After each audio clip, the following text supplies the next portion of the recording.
సామెతల గ్రంథంలో 20వ అధ్యాయము 25వ వచనంలో మనం జ్ఞాపకం చేసుకుందాం. Praise lord. అందరూ దేవుని యొక్క వాక్యాన్ని మనం పరిశీలన చేద్దాం. ఇక్కడ ఏమని వ్రాయబడింది తెలుసా? ప్రతిష్ఠితమని చెప్పుటయు మొక్కుకొనిన తరువాత విచారించుటయు ఒకనికి ఉరియదు. ఇక్కడ ఏంటంటే వాక్యం సాగిస్తున్నట్టంటే వివేచింపక మనం ఏం చేస్తామంటే దేవుని సందులోకి వచ్చి, ప్రభువా నేను అది చేస్తాను ప్రభువా, నేను ఇది చేస్తాను ప్రభువా, నేను అలాగా చేసేస్తాను ప్రభువా, లేకపోతే సంవత్సరం అంతా కూడా మానకొండ మందిరానికి వచ్చేస్తాను ప్రభువా, లేకపోతే నేను మరి ప్రతి శుక్రవారం ఉపవాసం ఉంటాను ప్రభువా, నీ సన్నిధిలో ప్రార్థన చేస్తాను ప్రభువా, సువార్తను ప్రకటించేస్తాను ప్రభువా, నేను ఎక్కువగా మీలోనే ఉంటాను ప్రభువా అని చెప్పి చాలా మంది జనవరి 31st నైట్ మాట్లాడుతూ ఉంటారు దేవుడి సన్నిధిలో. ఒక తల్లి ఏమని చెప్పిందంటే, నాతో చెప్పిన మాట ఏంటంటే, పాస్టర్ గారు ఈ సంవత్సరం నేను 356 రోజులు మరి ఈ సంవత్సరం వచ్చింది, ప్రతి వారం కూడా నేను ఉపవాసం ఉండి దేవుని సన్నిధిలో ప్రార్థన చేయాలని ఆశపడుతున్నాను పాస్టర్ గారు అని అన్నది. నేనన్నాను, అమ్మా నువ్వు మాట్లాడింది చిన్న మాట కాదు, ఇది చాలా పెద్ద మాట. 356 వారాలు అంటే ఏదో ఒక వారం ఏదో ఒక పని ఉంటుంది, నువ్వు రాగలుగుతావా అని అడిగాడు. అనకండి పాస్టర్ గారు.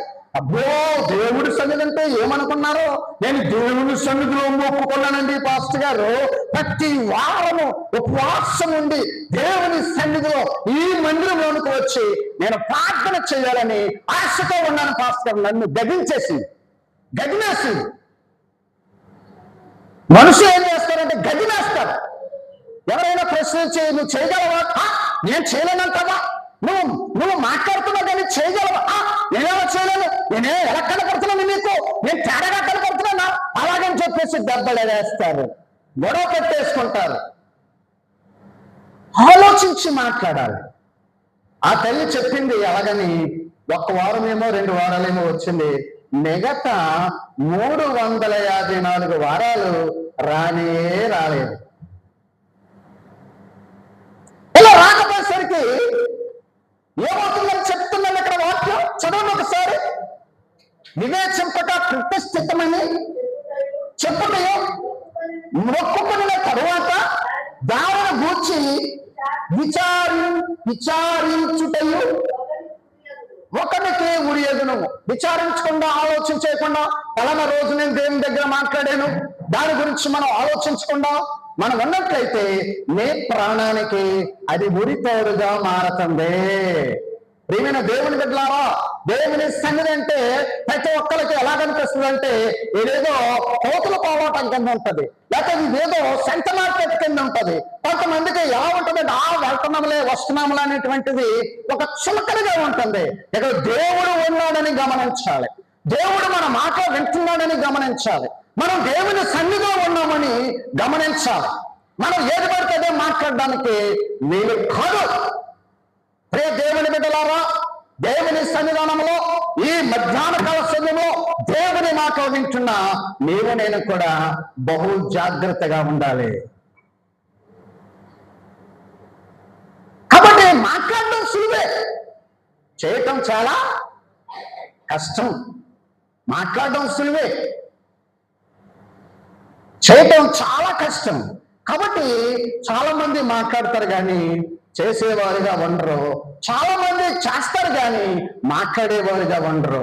ఇద్దరిలో ఎలా ఉండాలి మనం అని అంటే చేసేవారుగా ఉండాలి కానీ మాట్లాడేవారుగా ఉండకూడదు.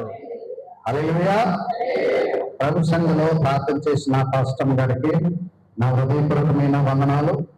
కుడి వచ్చిన బిడ్డలందరికీ, సంఘ బిడ్డలందరికీ కూడా నా హృదయపూర్వకమైన వందనాలు.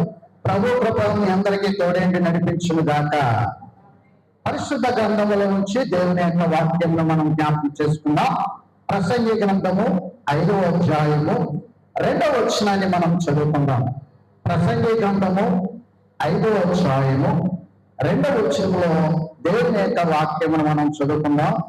నీవు దేవుని సన్నిధిని అనాలోచనగా పలుకుటకు నీ హృదయమును త్వరపడనీయక నీ నోటిని కాచుకొమ్ము. దేవుడు ఆకాశమందున్నాడు, నీవు భూమి మీద ఉన్నావు, కావున నీ మాటలు కొద్దిగా ఉండవలెను. దేవుని సన్నిధికి వచ్చినప్పుడు, దేవుని సన్నిధిలో మనం కూర్చున్నప్పుడు, దేవునితో మనము సంభాషిస్తూ ఉన్నప్పుడు మన మాట ఎలా ఉండాలంటే చాలా తక్కువగా ఉండాలి. మన పనులు ఎక్కువగా జరిగించుకునే విధంగా మనం దేవుని సన్నిధిలో మాట్లాడాలి. ఇప్పుడు మనం అందరం కూడా దేవుని సన్నిధికి వచ్చాం. దేవుని సన్నిధికి వచ్చిన తర్వాత మనం ఎలా మాట్లాడాలి, ఏ విధంగా ఉండాలి అనే విషయాలు మనం కొద్ది నిమిషాలు బైబిల్ గ్రంథంలో ఉన్నటువంటి కొంతమందిని మనం జ్ఞాపకం చేసుకుందాం.